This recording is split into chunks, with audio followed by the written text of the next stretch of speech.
The Beaches podcast is going to give you everything you want to know about a beach before you go there. I hope you enjoy the show. Be sure to check out our website, www.sandee.com. Without further ado, let's get into the show. Hey everyone, welcome back. Ready for another deep dive. Always ready to dive in. Today, we're heading to the Oregon coast. Oh, a beautiful spot. Cannon Beach, to be exact. Right. We're going to help you guys plan the ultimate trip. And look, we know you can find the basic stuff online, the top 10 lists, all that. Right. But we're going deeper. Think hidden gems, local secrets, stuff you won't find in those generic travel guides. Exactly. And we've got some great sources, too. We do. Travel blogs, local articles, even some historical accounts. It's fascinating to see how Cannon Beach has evolved over time. Absolutely. So, ready to get started? Let's go. All right, let's set the scene. When you think of Cannon Beach, what's the first image that pops into your head? Oh, that's easy. Dramatic coastline, you know, those rugged cliffs, the sea stacks rising from the surf. And Haystack Rock, of course? Of course, Haystack Rock. It's iconic. This massive rock formation just standing there, just offshore. And the way the light plays on it throughout the day, it's just mesmerizing. I can picture it now. I've seen pictures, of course. But I've heard that Haystack Rock is more than just a pretty face. Oh, absolutely. It's actually a national wildlife refuge. Really? Yeah. It's a vital nesting ground for all sorts of seabirds, puffins, cormorants, you name it. And at low tide, you can actually walk out to it. You can? Wow. Yeah, and that's when the real fun begins.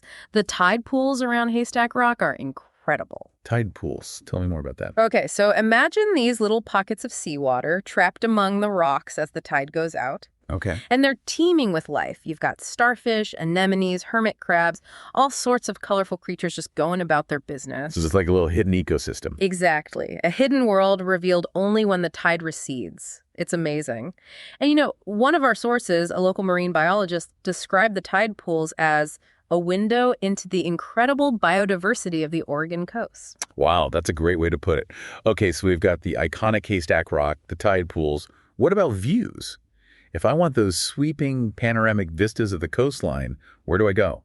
Ecola State Park, no question. It's just a few miles south of Cannon Beach. Ecola State Park, got it. Yeah, and it offers these incredible viewpoints. You can see those dramatic sea stacks rising from the surf, the rugged coastline stretching out for miles. And on a clear day, you can even see Tillamook Rock Lighthouse. The Tillamook Rock Lighthouse. I think I've heard of that. It's pretty far out, right? Oh, yeah, it's way out there. It's actually built on this isolated rock about a mile offshore. They call it Terrible Tilly because it was so difficult to build and maintain. The conditions out there are brutal. Wow, I can imagine. So it's like a lonely sentinel out there in the ocean. Exactly. And it just adds to the dramatic landscape of the area. You know, one of the travel bloggers we read described Ecola State Park as the most scenic spot on the Oregon coast. High praise. Okay, we've covered the dramatic coastline, the iconic Haystack Rock, the tide pools. But you mentioned something about Cannon Beach having a thriving art scene. Oh, it definitely does. How does that fit into this whole rugged coastal landscape? Well, you know, Cannon Beach has this long history of attracting artists, writers, and musicians. Makes sense. It's such an inspiring setting, right? And over the years, this vibrant art community has really blossomed. What kind of art can people expect to find there? All sorts. You'll find galleries showcasing paintings, sculptures, photography, jewelry, even pottery. There's a real focus on natural materials and themes, too. So it's like the art reflects the natural beauty of the surroundings. Exactly. You know, there's this one gallery, the Jeffrey Hull Gallery, that specializes in contemporary Northwest art. They often feature works inspired by the Oregon coast, you know, pieces that capture the energy of the waves or the ruggedness of the landscape. I'm adding that to my list.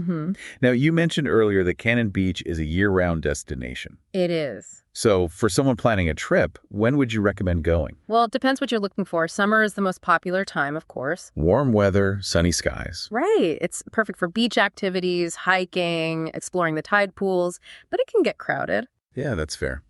What about the other seasons? Well, spring and fall offer a quieter experience. And the weather can be really pleasant, too. Crisp air, maybe a little rain, but that just adds to the atmosphere. It's that Pacific Northwest charm. Exactly. And, you know, in the fall, you get these incredible storm watching opportunities. Oh, wow. Yeah, picture this.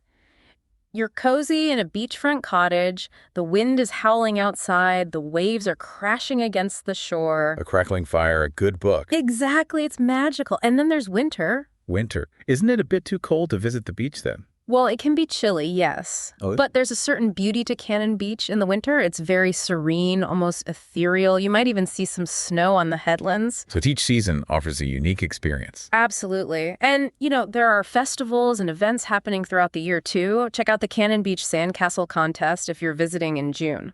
Okay, I'm sold. I need to experience Cannon Beach in every season. So let's say I've picked my dates. Any tips on places to stay? You've got tons of options in Cannon Beach. Everything from cozy beachfront cottages to luxurious hotels, vacation rentals, something for every budget and taste. What about getting around? Do I need a car? Not necessarily. Downtown Cannon Beach is very walkable. You can easily stroll from your accommodation to the beach, shops, and restaurants. Perfect. And if I want to explore further afield, Bike rentals are readily available. You can explore the surrounding area, maybe even take a ride down the coastline. There's a paved path that runs all the way to Seaside, the next town over. okay, that sounds fun. Now, I have to ask, what's one sensory experience that truly captures the essence of Cannon Beach for you? That's a tough one.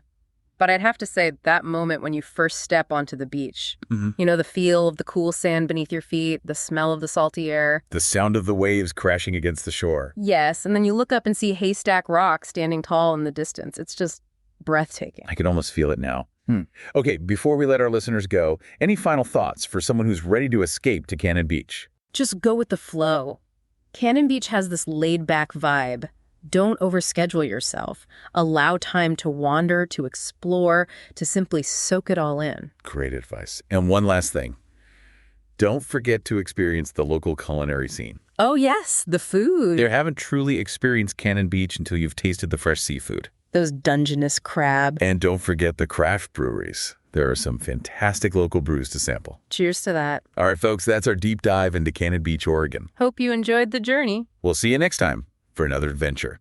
Thanks for listening to the show, and be sure to tune in next week for your favorite episode about some of the best beaches and beach information in the world.